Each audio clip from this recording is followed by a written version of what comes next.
नावानं ओळखलं. यात्रा जरंगे, मुंबई जाम कुणी करू शकत नाही.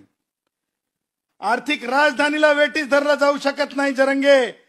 त्याच्यामुळं खबरदार राज्य सरकार, ऐका राज्य सरकार, 24 तारखेच्या अगोदर जे काही करायचंय ते करा. वसुली सुरू करा.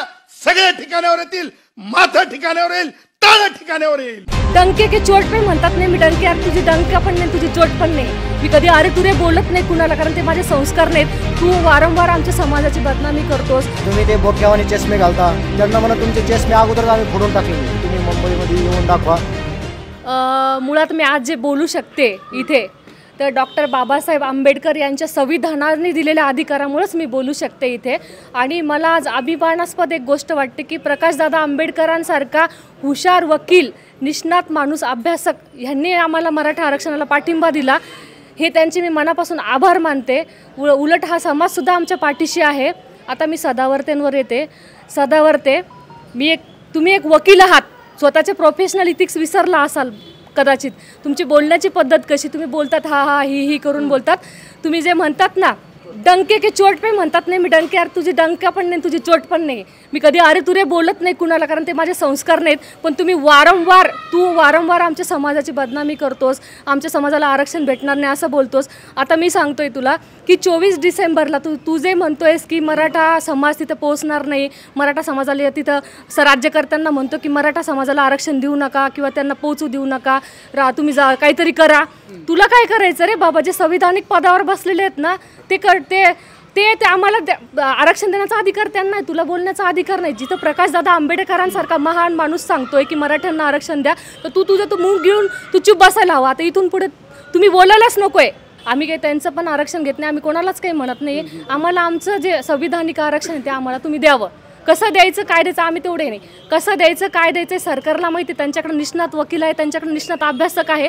त्यांनी ठरवा आम्हाला कशात द्यायचं आरक्षण, पण द्यावं तर लागणार आहे. कारण 24 डिसेंबरला मराठा समाज इथून जरी उभा राहिला गावागावातून तरी मुंबईपर्यंत पॅक होईल महाराष्ट्र, हे तर निश्चित आहे. त्याच्यामुळे त्याला तिथं कोणी अडवू शकत नाही. आणि राहिला सदावर्ते म्हटले की त्यांना अधिकार नाही मुंबई पॅक करण्याचा, ते राजधानी, आर्थिक राजधानी. बाबा, संयुक्त महाराष्ट्र चळवळीमध्ये मराठा समाज पण होता महाराष्ट्राच्या लढ्यामध्ये. त्याच्यामुळे मराठ्यांना तर स्वतःचा अधिकार मागितला, स्वतःचा अधिकार मागण्यासाठी मुंबईत उतरले. त्यात गैर काय आहे?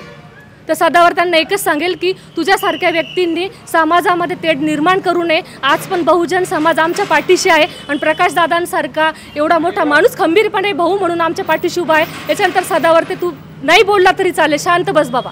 प्रॉब्लेम काय झालं की मराठवाड्यातल्या ज्या नोंदी आहेत त्या कुणबी नाही आहेत, कारण आम्ही निजामांमध्ये होतो.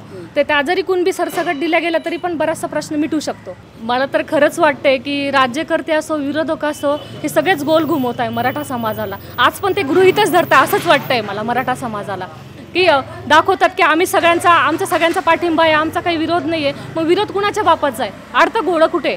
सगळेच म्हणताय ना आमचं तर पाठिंबा, तर मग अर्थ कुठे? बरोबर ना. तारखेच्या नंतर त्यांना 24 तारखेपर्यंत वेळ पण नाही.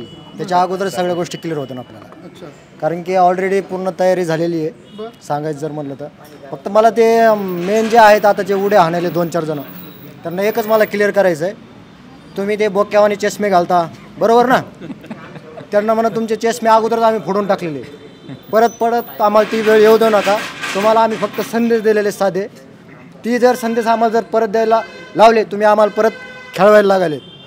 तुम्ही मनोज दादावर तुम्ही वाक्य चेंज करून बोलायला.